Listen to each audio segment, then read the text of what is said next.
Assalamualaikum warahmatullahi wabarakatuh. Perkenalkan, nama saya Wahyu Satrio Wibowo dengan NIM 12038043. Di sini saya ingin membuat video untuk melengkapi tugas 2 dari mata kuliah Manajemen Desain kelas RA. Nah, langsung saja kita menuju ke pertanyaan yang pertama, yaitu sebutkan nama usaha di bidang kreatif dalam skala lokal, regional, nasional, dan multinasional. Nah, yang pertama yang saya jelaskan yaitu mengenai skala lokal, yaitu ada Sames Agency di Bandar Lampung, Sintesa Production di Bandar Lampung, dan Somwork di Bandar Lampung. Selanjutnya untuk wilayah regional ada Z Motion Animasi Studio di Medan, lalu ada Rens Photo Studio di Padang, dan Mahakarya Advertising di Balam.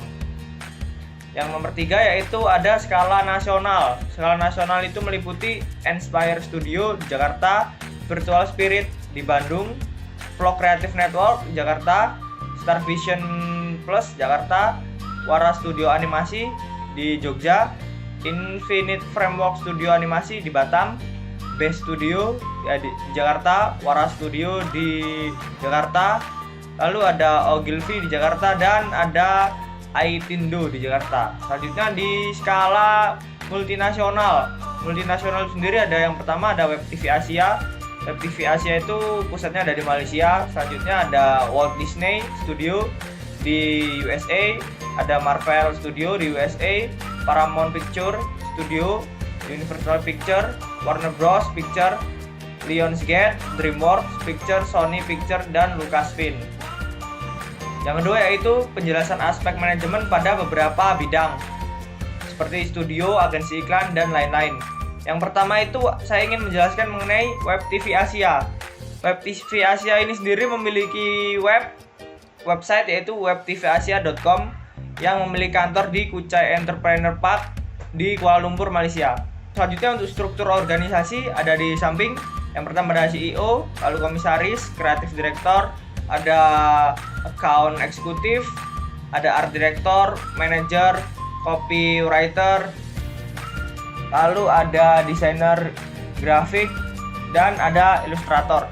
Lalu produknya itu apa aja sih? Yang pertama ada multi channel network. Multi channel network ini sendiri yaitu untuk mengembangkan sebuah brand atau sebuah perusahaan di beberapa jaringan seperti YouTube dan Instagram dan lain sebagainya. Lah, ini produk ini digunakan untuk menunjang nama dari brand tersebut sekaligus menunjang interaksi atau ketertarikan pengguna kepada brand tersebut.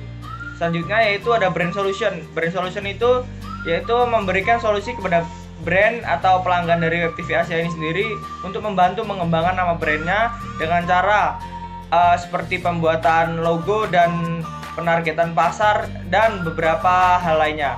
Selanjutnya ada talent management. Talent management ini sendiri itu adalah untuk memanage atau mengumpulkan ataupun melatih talent-talent yang akan digunakan untuk beberapa kliennya yang membutuhkan talent untuk digunakan sebagai misalnya sebagai pembuatan video dan lain sebagainya. Selanjutnya ada production. Nah, production ini yaitu membuat beberapa video, contohnya untuk keperluan iklan, advertising, film, dan sebagainya. Selanjutnya yaitu ada alur kerja. Alur kerja itu yang pertama ada planning. Planning itu sendiri yaitu seperti briefing antara klien dan si pemilik Web TV Asia ini, yaitu planning tentang apa sih yang sebenarnya nanti akan dibuat, apakah akan buat produksi atau talent dan talent management dan lain sebagainya. Di planning ini dijelaskan secara rinci kebutuhan-kebutuhan dan beberapa hal yang diperlukan untuk menunjang jalannya proyek tersebut. Nomor 2 itu organizing. Organizing ini dimana sudah mulainya pembagian job desk, dimana nanti job desk itu terbagi secara rata. Apakah si A ini akan mendapatkan job untuk misalnya editing, si B akan mendapatkan job untuk ilustrator, si C akan mendapatkan job untuk copywriting dan sebagainya. Nomor 3 yaitu executing. Setelah organizing selesai, dimulailah project itu dieksekusi. Langsung dibuat, langsung dijalankan secara maksimal, secara teratur dan terurut.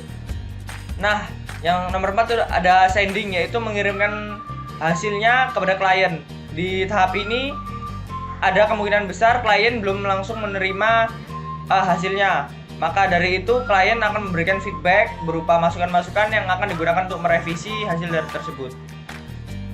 Nomor 5 yaitu ada final sending. Setelah revisi dilakukan, setelah masukan-masukan diterima, dilakukanlah revisi. Setelah revisi selesai, diberikan ke klien. Apabila klien menerima, langsung itu masuknya ke final sending. Apabila klien memberi feedback lagi, maka akan kembali ke eksekusi lagi. Nah, selanjutnya nomor 6 yaitu promosi.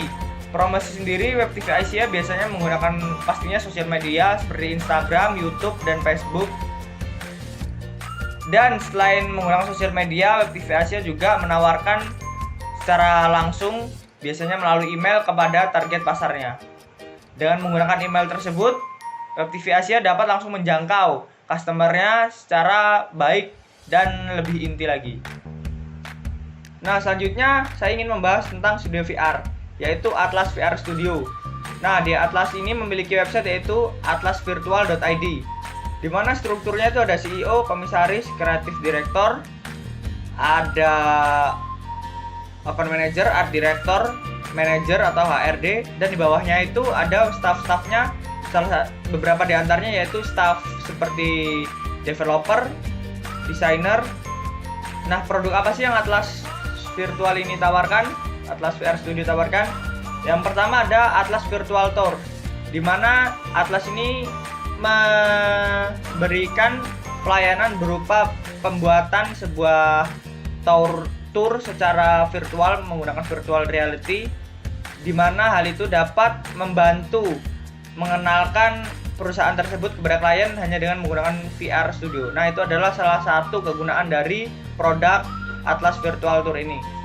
Produk yang kedua ada AR, yaitu menciptakan sebuah augmented reality untuk kliennya yang digunakan untuk misalnya seperti pemasaran, pengenalan produk, dan lain sebagainya. Selanjutnya, produk selanjutnya yaitu ada HD 360 fotografi, di mana Atlas ini membuatkan foto 360 yang memiliki sudut pandang yang lebar, kanan kiri, depan belakang, atas bawah, itu semua terpotret oleh fotografi 360 ini. Selanjutnya ada motion graphic, yaitu membuat video berupa motion graphic untuk seperti marketing atau pengenalan brand. Nah, bagaimana sih proses pembuatannya, proses kerja di Atlas Virtual Studio ini?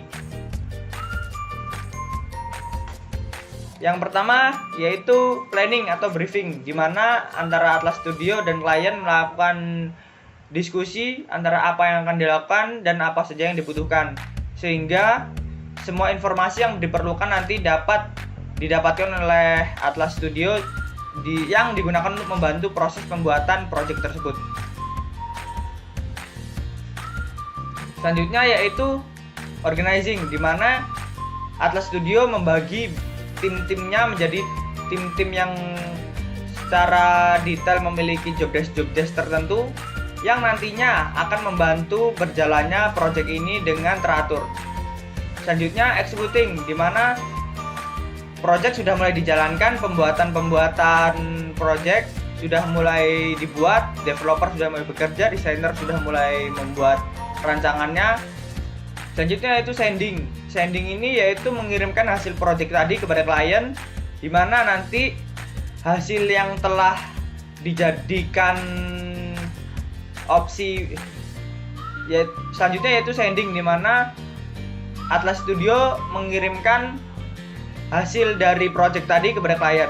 Nah, di sini klien biasanya akan memberikan feedback berupa masukan-masukan yang nantinya akan digunakan sebagai bahan utama untuk melakukan revisi.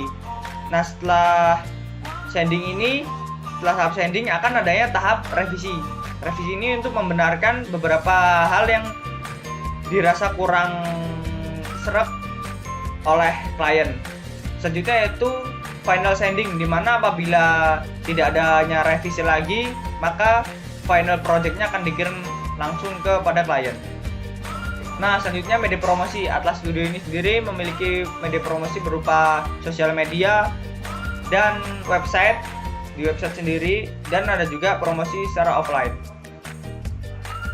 Nah, mungkin itu tadi yang bisa saya sampaikan. Kurang dan lebihnya saya mohon maaf. Saya Eri. Wassalamualaikum warahmatullahi wabarakatuh.